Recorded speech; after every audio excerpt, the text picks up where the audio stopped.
আসসালামু আলাইকুম দর্শক, অবস্থান করছি সিলেটের সিটি কর্পোরেশনের ঠিক সামন থেকেই আপনাদের সাথে যুক্ত হয়েছি। 9 মাস হলো, তারপরও টিকতে পারেননি মেয়র আনোয়ারুজ্জামান চৌধুরী। গত 5 আগস্ট প্রধানমন্ত্রী শেখ হাসিনা পদত্যাগের পর দেশ থেকে পালিয়ে যান প্রধানমন্ত্রী শেখ হাসিনা। তারপর থেকেই আওয়ামী লীগের নেতারা কিন্তু একে একে আত্মগোপনে এবং দেশ ছাড়তে বাধ্য হচ্ছেন। আমরা দেখেছি বিভিন্ন সামাজিক সোশ্যাল মিডিয়া। তারপর থেকেই কিন্তু জেলা, উপজেলা এবং এই, পৌরসভা, সিটি কর্পোরেশনের নেতাকর্মীদের কিন্তু অপসারণ করছে বর্তমান অন্তর্বর্তীকালীন সরকার। আমরা সেটি আপনাদের আজকে জানানোর চেষ্টা করব। দেশ জুড়ে প্রায় 12টি উপজেলা, 12টি সিটি কর্পোরেশনের মেয়রদের অপসারণ করেছে বর্তমান স্থানীয় সরকার। আমরা সেটি আপনাদের বিস্তারিত জানানোর চেষ্টা করবো। অবশ্যই আপনারা কে কোথা থেকে দেখছিলেন একটু কমেন্ট করে আমাদের জানিয়ে দেবেন। আমরা আজকে সিলেটের সিটি কর্পোরেশন থেকে আপনাদের সাথে যুক্ত হয়েছি এবং সিটি কর্পোরেশনের বর্তমান অবস্থা এবং মেয়র আনোয়ারুজ্জামান চৌধুরী সম্পর্কিত তথ্য দেওয়ার চেষ্টা করবো। অবশ্যই আপনারা আমাদের সাথে থাকেন। কে কোথা থেকে দেখছিলেন একটু কমেন্ট করে জানিয়ে দেবেন। ভিডিওটি সবাই শেয়ার করুন, শেয়ার করে অন্যকে দেখার সুযোগ করে দিবেন এবং বিশেষ করে আমাদের সাউন্ড ঠিক আছে কিনা অবশ্যই কমেন্ট করে জানিয়ে দেবেন। 9 মাসও টিকতে পারেননি মেয়র আনোয়ারুজ্জামান চৌধুরী। যুক্তরাজ্য থেকে দেশে এসে গত বছর সিলেটে সিটি কর্পোরেশন নির্বাচনে মেয়র পদে প্রার্থী হয়েছিলেন মেয়র আনোয়ারুজ্জামান চৌধুরী।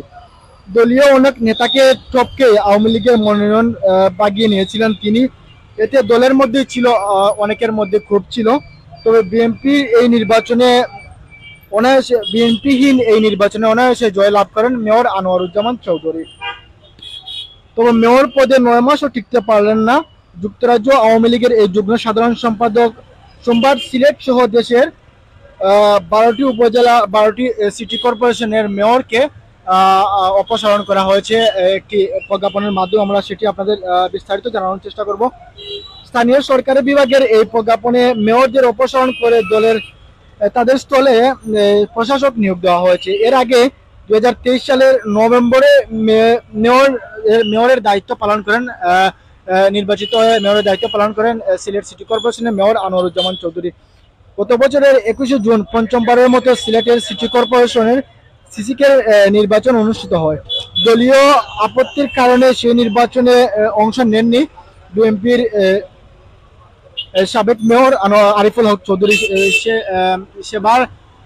সেখানে দেখা যায় সেবার আওয়ামী লীগের মনোনয়ন পেতে দলটি কেন্দ্রীয় ও স্থানীয় পর্যায়ে অন্তত 1 ডজন নেতা তৎপরতা চালান। তবে সবাইকে অবাক করে দলীয় মনোনয়ন পান যুক্তরাজ্য প্রবাসী নেতা আনোয়ারুজ্জামান চৌধুরী। বঙ্গবন্ধুর ছোট মেয়ে শেখ রেহানার সাথে ঘনিষ্ঠ সূত্রে তিনি মনোনয়ন পান বলে রাজনৈতিক মহলে আলোচনা রয়েছে। এতে স্থানীয় আওয়ামী লীগ নেতাদের মধ্যে দেখা যায় ক্ষোভ।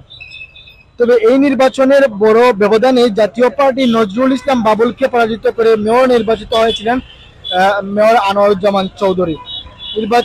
নির্বাচিত হওয়ার পর শপথ নিলেন তৎকালীন মেয়র আরিফুল হকের মেয়াদ শেষ না হওয়ায় দায়িত্ব গ্রহণের জন্য অপসার করতে হন মেয়র আনোয়ারুজ্জামান চৌধুরীকে।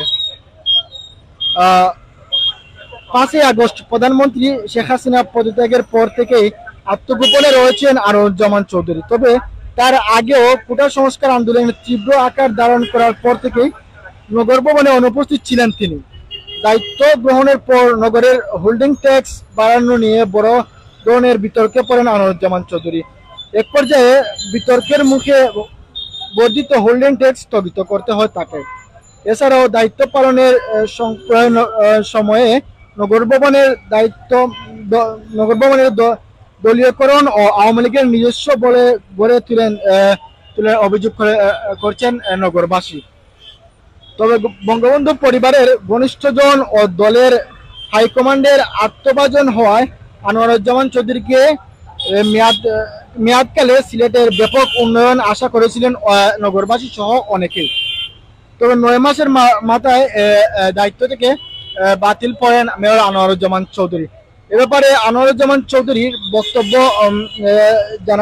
কোনো বক্তব্য জানাননি। তবে মোবাইল ফোনে বন্ধ রয়েছে আনোয়ারুজ্জামান চৌধুরী। তার অবস্থান সম্পর্কেও নিশ্চিত হওয়া যায়নি এখন পর্যন্ত। আমরা আবারও বলছি, আমরা অবস্থান করছি সিলেটের সিটি কর্পোরেশন থেকে। আর 9 মাসও টিকতে পারেননি মেয়র আনোয়ারুজ্জামান চৌধুরী। 9 মাসের মাথায় তার ক্ষমতা থেকে অপসারণ করতে হয়। আমরা সেটি আজকে আপনাদের জানানোর চেষ্টা করছি। অবশ্যই আপনারা কে কোথা থেকে দেখছিলেন একটু কমেন্ট করে জানিয়ে দিন। আমরা এই মুহূর্তে রয়েছি সিলেটের এই যে কামরান চত্বর, সেই কামরান চত্বর থেকে আপনাদের সাথে যুক্ত হয়েছে এবং সিলেট সিটি কর্পোরেশনের মেয়র অপসারণ করা হয়েছে। আমরা সেই সম্পর্কে আপনাদের তথ্য দেওয়ার চেষ্টা করতেছি। অবশ্যই কে কোথা থেকে দেখছিলেন একটু কমেন্ট করে জানিয়ে দেবেন। আমরা সর্বোচ্চ আজকের দেখানোর চেষ্টা করবো, আপনাদের জানানোর চেষ্টা করব। মেয়রদের অপসারণের পর স্থানীয় সরকার বিভাগের থেকে সোমবার জারি করা হয় এক প্রজ্ঞাপনে বলা হয়, স্থানীয় সরকারের সিটি কর্পোরেশনের সংশোধন অধ্যাদেশ 2024-25 ক এর উপাদান ও প্রয়োগ করে পরবর্তী আদেশ দেওয়া পর্যন্ত 12টি সিটি কর্পোরেশনের মেয়র কর্মকর্তাদের প্রশাসকের দায়িত্ব হিসেবে দেওয়া হলো, এমনটি আসলে জানানো হয়। আমরা আরো আপনাদের জানানোর চেষ্টা করব বাংলাদেশের মধ্যে 12টি সিটি কর্পোরেশন, সেই সিটি কর্পোরেশনের মধ্যে কাদেরকে আসলে বাদ দেওয়া হয়েছে, সেই 12টি সিটি কর্পোরেশনের নাম এবং মেয়রদের তালিকা আমরা আপনাদের জানানোর চেষ্টা করব।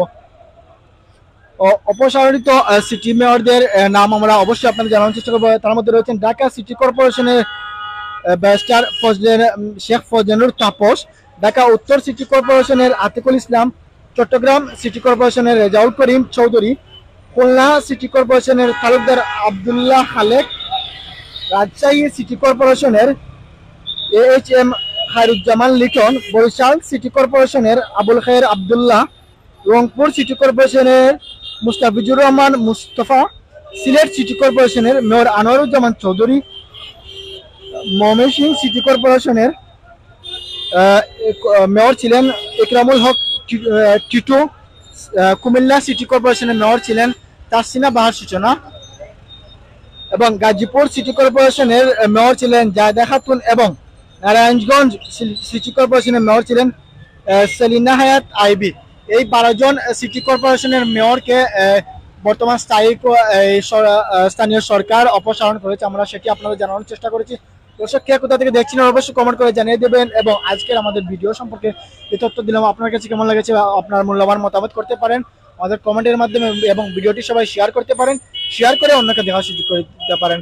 আমরা কথা বলছিলাম সিলেট সিটি কর্পোরেশনের সামন থেকে আমরা জানিয়েছি 12টি যে সিটি রয়েছে বাংলাদেশের মধ্যে, সেই 12টি সিটি কর্পোরেশনের মেয়রকে স্থানীয় সরকার অপসারণ করেছে। আমরা সেটি আপনাদের জানিয়েছি। এতক্ষণ পর্যন্ত আমি লুকমান ছিলাম আপনাদের সাথে, যারা আমাদের সাথে ছিলেন তাদেরকে ধন্যবাদ জানিয়ে বিদায় নিচ্ছি এখনকার মতো। দেখা হবে নতুন কোনো ভিডিওতে, নতুন কোনো লাইভে। ততক্ষণ পর্যন্ত ভালো থাকুন, সুস্থ থাকুন। আসসালামু আলাইকুম।